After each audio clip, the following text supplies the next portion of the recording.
ఇందాక జరిగిన మీటింగ్ లో ముఖ్యమంత్రి గారు చాలా క్లియర్ గా స్పష్టంగా చెప్పారు. అటు రాష్ట్ర మంత్రులకైతే ఇటు ఎంపీలకైతే మా అందరికి కూడా క్లియర్ గా చెప్పారు. అలాగే మిగతా ఎమ్మెల్యేలు కూడా చెప్పమని చెప్పారు. ఏదైతే ఈ వైలెన్స్ ఏదైతే ఉన్నాయో ఇవన్నీ కూడా ఎక్కడా కూడా ఉపేక్షించేది లేదు. తప్పకుండా కూడా ముఖ్యమంత్రి గారు ఆయనే చెప్పారు, నేనే దీనిపైన దృష్టి పెడతాను, ఎటువంటి విధంగా కూడా లా అండ్ ఆర్డర్ అనేది పూర్తి కంట్రోల్లో ఉంచేదానికి అన్ని విధాలు కూడా మనం కృషి చేస్తామని చెప్తూ జరిగింది. మరోవైపు ఏదైతే 35, 36 ఏదో లెక్కలు చెప్తా ఉన్నారో ఈ లెక్కలన్నీ కూడా శుద్ధ తప్పు. దయచేసి ఈ 35 నెంబర్లు ఏదో చెప్తున్నారో పేర్లు ఏదైతే చెప్తున్నారో దయచేసి ఆ పేర్లు ఇవ్వండి, అడ్రస్లు ఇవ్వండి. అది కూడా ఇందాక డిస్కషన్కి వచ్చింది. అడ్రస్లు ఇవ్వండి.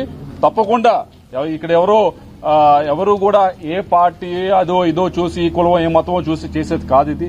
ఇది న్యాయం వైపు నిలబడటానికి రాష్ట్ర ప్రభుత్వం అన్ని విధాలుగా కూడా ముఖ్యమంత్రి చంద్రబాబు నాయుడు గారి ఆధ్వర్యంలో నిలబడి ఉన్నాము. తప్పకుండా కూడా న్యాయం చేయడానికి ఉన్నాం. ఈ 35 నెంబర్ అనేది మాత్రం పూర్తి అవాస్తవమని మీడియా మిత్రులు తెలియజేస్తారు.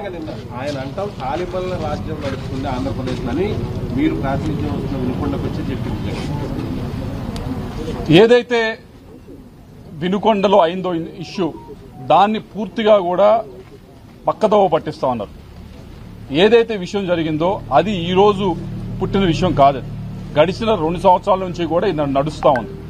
ఏదైతే ఆ ఇద్దరు వ్యక్తుల మధ్య గొడవ ఉందో ఆ గొడవని ఈ రోజు పార్టీ పరంగా ఈరోజు పూయడానికి తయారయ్యారు. ఎవరైతే మొన్న హంతకుడు ఉన్నాడో ఆయన పార్టీ ఏదైతే అంటరా ఉన్నాడో ఆయన పెద్ద యాక్టివ్ పొలిటీషియన్ కాదు, మీ అందరికీ తెలిసిందే, ఎవరో కుర్రాడు. మరోవైపు ఏదైతే ఇష్యూ జరిగిందో అది గడిచిన 2 సంవత్సరాల నుంచి వాళ్ళిద్దరి మధ్య వాళ్ళ గ్రూప్స్ మధ్య జరుగుతూ ఉంది. మరి ఈ రోజు ఏదైతే ఆరోపణ చేస్తా ఉన్నారో జగన్మోహన్ రెడ్డి గారు, ఈ ఇష్యూ 2 సంవత్సరాల క్రితం జరిగినప్పుడు అదే అక్కడే ఉన్న ఎమ్మెల్యే ఇంకో గ్రూప్ వైపు న్యాయం వైపు నుంచోవాల్సిన ప్రజాప్రతినిధి న్యాయం వైపు నుంచోకుండా ఒక గ్రూపుని ఎంకరేజ్ చేసి ఒక గ్రూపుని కాపు కాసి మిగతా వారిని అనగదొక్కి వారిపైన కేసులు పెట్టించి వాళ్ళని కొట్టించి మిగతా చేస్తే దానికి రిటాలియేషన్ గా ఈ రోజు 3 రోజుల క్రితం జరిగిన విషయం అది.